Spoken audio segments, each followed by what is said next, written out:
یہ جو پیغمبر گرامی نے امام حسن مجتبی علیہ السلام کے لیے جو فضیلتیں، جو القابات، جو مقام، جو شرافت، کرامت، عظمت بیان کیا ہے، وہ احساساتی القابات نہیں ہے۔ دنیا میں ہمارے معاشرے میں یہ ہوتا ہے، اگر کوئی کسی کو نومولود خدا کسی کو بیٹا عنایت کرتا ہے یا بیٹی عنایت کرتا ہے، اس کو جب پیار اور محبت زیادہ جب بڑھ جاتی ہے تو وہ اس کے لیے القابات دیتا ہے، یہ میری جگر ہے، یہ میری دنیا ہے، یہ میرا سب کچھ ہے، یہ میرا سردار ہے۔ لیکن یہاں پہ احساسات سے القابات نہیں دیے ہیں۔ پیغمبر گرامی اسلام نے ان شخصیات کو جس طرح ان الحسن والحسین سیدہ شباب اہل الجنہ، میرا فرزند حسن اور حسین سردار ہے اہل جنت کے، یہاں پہ جو ترجمہ لفظی طور پہ جو کرتے ہیں علماء کرام، تو یہ یہاں پہ اہل جنت سے مراد کہ ہم مر جائیں گے، قیامت آئے گی، برپا ہوگی، حساب کتاب ہوگا، پھر ہم اہل جنت بنیں گے، نہیں، بلکہ دنیا میں بھی جو جنتیوں کی طرح زندگی کرتا ہے، کردار میں، رفتار میں، گفتار میں ائمہ اطہار کی طرح زندگی کرتا ہے، ان کے لیے سرداری کا اعلان ہے کہ یہ سردار ہیں ان جوانوں کے جو روئے زمین پر بھی اہل جنت کی طرح زندگی کرتے ہیں۔ اور فضیلتیں اتنی بیان ہوئی ہے قرآن میں، عزیزان گرامی، احادیث میں، تو ان فضیلتوں کو ایک محدود وقت میں سمیٹنا ایسا ہے کہ پورے سمندر کو ایک کوزے کے اندر بند کرنے کے مترادف ہے۔ تو وقت کے دامن میں گنجائش نہیں ہے۔ کچھ عرائض آپ کی خدمت میں مختصراً عرض کر کے آپ کے زحمات کو تمام کروں گا۔ عزیزان گرامی، تو امیر المومنین علی ابن ابی طالب جب بھی فرزند دنیا میں آئے، نور الہی، خلقت کائنات سے یہ نورے 2 لاکھ سال پہلے خدا نے خلق کیا۔ یہ انوار الہی تھے، یہ نور الہی ہیں، یہ تو عرشی مخلوق تھے۔ یہ ہمارے اور آپ کے اوپر منت اور احسان ہے کہ خدا نے ان کو روئے زمین میں بھیجا، وگرنہ یہ مخلوقات، یہ وہ ہستیاں ہیں جو انوار الہی ہے۔ زیارت جامع کبیرہ میں امام علی النقی علیہ السلام نے ارشاد، وہیں جو الفاظ آئے ہیں زیارت میں، کہا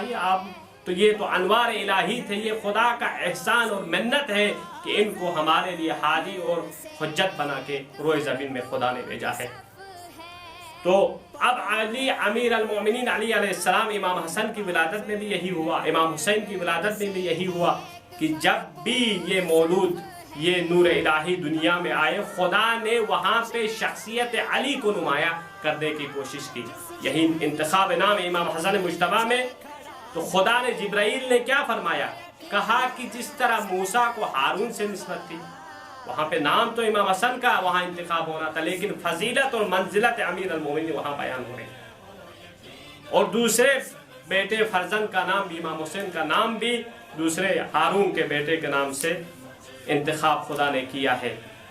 شبیر اور شبر۔ عزیزان گرامی، تو یہاں پہ جو احادیث اور روایات اور جو سورہ رحمان کی تفسیر، اب قرآن مجید فرقان حمید میں کچھ الفاظ اور لفظوں کے معنی جو ظاہری معنی ہوتے ہیں، کچھ باطنی ہوتے ہیں۔ روایات میں یہ ہے کہ 70 ظاہری معنی ہوتے ہیں قرآن کے اور 70 باطنی ہوتے ہیں۔ ظاہری جو ترجمہ کرتے ہیں ہم اپنے احساسات سے، اپنے عقل سے، اپنے فہم سے، اپنے شعور سے، وہ ایک اور ترجمہ ہوتا ہے، تفسیر ہوتی ہے۔ لیکن باطنی جو معنی ہوتے ہیں وہ صرف ائمہ اطہار اور امامان معصومین کے علاوہ کسی کی بس کی بات نہیں ہے، کیونکہ وہ ناطق قرآن ہے، یہ صامت قرآن ہے، وہ ناطق قرآن ہے۔ تو عزیزان گرامی، سورہ الرحمن کی جو امام جعفر صادق علیہ السلام نے جو تفسیر بیان کی ہے، وہاں پہ جو دو دریاؤں کا جو ذکر آیا ہے، وہاں پہ 2 دریاؤں سے مراد یہ ہے کہ امام امیر المومنین علی ابن ابی طالب اور حضرت زہرا سلام اللہ علیہا ہے، اور لؤلؤ والمرجان سے مراد، لؤلؤ سے مراد امام حسن مجتبی ہے، لؤلؤ سے مراد یعنی سبز موتی، اور مرجان سے مراد یہ ہے کہ وہ سرخ موتی۔ عزیزان گرامی، یہ تفسیر امام جعفر صادق علیہ السلام، امام رضا علیہ السلام سے نقل ہوئی ہے۔ تو قرآن میں بھی ان کی فضیلتیں، ان ہستیوں کی فضیلتوں سے بھرا پڑا ہے، احادیث میں بھی، روایات میں بھی، لیکن ہم نے ان عزیزان سے، ان ہستیوں سے، ان شخصیات سے، اشخاص سے کیا اپنی زندگی میں پیادہ کرنا ہے، کیا عملی طور پہ، جس طرح ابھی کریم اہل بیت ہے امام حسن مجتبی علیہ السلام کا، یعنی کریم وہ اس شخص کو کہتے ہیں جو بنا مانگے عنایت کرے، عطا کرے۔ امام حسن مجتبی علیہ السلام تاریخ میں یہ آیا ہے 3 دفعہ پوری دولت کو فقیروں میں تقسیم کیا ہے، پھر 2 دفعہ نصف دولتوں کو، نصف ثروت کو، نصف پیسوں کو، نصف گھروں کو فقیروں کے درمیان امام حسن مجتبی علیہ السلام نے انفاق کیا ہے، تقسیم کیا ہے۔ تو آج ہم جس دور میں، جس سوسائٹی میں زندگی کر رہے ہیں، جس معاشرے میں، جن حالات میں ہم زندگی کر رہے ہیں، عزیزان گرامی، کبھی کبھار تو انسان اس فکر میں پڑتا ہے کہ اس دور میں یہ جو سختیاں ہمارے اوپر، یہ جو بیماری کی شکل میں، جو ویروس کی شکل میں، جو وائرس کی شکل میں آئی ہے، تو یہ ہم اس کو امتحان الہی کہیں یا عذاب الہی کہیں، تو اس کے لیے امیر المومنین نے بہترین ایک تشخیص دی ہے۔ ایک شخص آیا امیر المومنین علی ابن ابی طالب کے پاس، تو عرض کیا، یا ابن رسول اللہ، امیر المومنین، مجھے ایک چیز آپ بتا دیجئے کہ اگر کوئی مشکل ہمارے اوپر آتی ہے، کوئی سختی ہمارے اوپر آتی ہے، تو ہمیں کیسے پتہ چلے کہ یہ ہمارے لیے امتحان ہے یا عذاب ہے؟ تو وہاں امیر المومنین معیار بیان کر رہا ہے، ارشاد فرماتا ہے کہ اے شخص، اگر اس سختی کی وجہ سے، اس مشکل کی وجہ سے آپ خدا سے دور ہو جائے، آپ کو خدا سے، وہ سختی آپ کو خدا سے دور کرے، تو وہ عذاب ہے آپ کے لیے۔ اگر وہی اسی سختی کی وجہ سے آپ خدا سے نزدیک ہو جائیں، خدا سے آپ قریب ہو جائیں، خدا کی عبادت زیادہ کریں، خدا سے دعا زیادہ کریں، تو وہ آپ کے لیے امتحان تھا۔ تو عزیزان گرامی، آج پوری دنیا بے بس ہے، عاجز ہے۔ تمام میڈیکل جو بھی ادارے ہیں، جو میڈیکل کے کام کرتی ہے، جو بھی اس زمینے میں کام انجام دیتی ہے، سب بے بس ہے۔ تو یہ ایک امتحان ہے، یہ آپ کے لیے، آپ کے ہمسائے میں کوئی مجبور ہو تو کریم اہل بیت ہے، تو ایک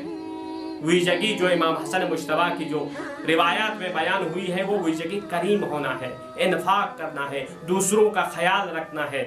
تو یہ موقع ہے، یہ ماہ مبارک رمضان بھی ہے، اس سے بھی ڈبل آپ کو فضیلت خدا عنایت کرے گا، برکتیں عنایت کرے گا، رحمتیں عنایت کرے گا۔ تو عزیزان گرامی، ان حالات میں اپنے خصوصاً رشتہ داروں کی، والدین کی، بھائیوں کی، آپ نے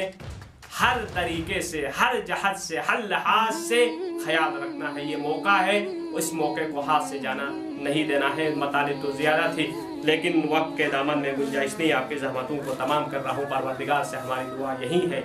خدایا بحق کے کریم اہل بیت امام حسن مجتبی علیہ السلام کے اس دور میں جو وائرس اور جو بیماری پھیلی ہوئی ہے، پروردگارہ بحق امام حسن مجتبی اس مریضی کو تمام عالم بشریت سے جلد از جلد دور فرما، اور ہمیں ائمہ اطہار بالخصوص امام حسن مجتبی علیہ السلام کی سیرت پر عمل کرنے کی توفیق عنایت فرما۔ والسلام علیکم ورحمۃ اللہ وبرکاتہ۔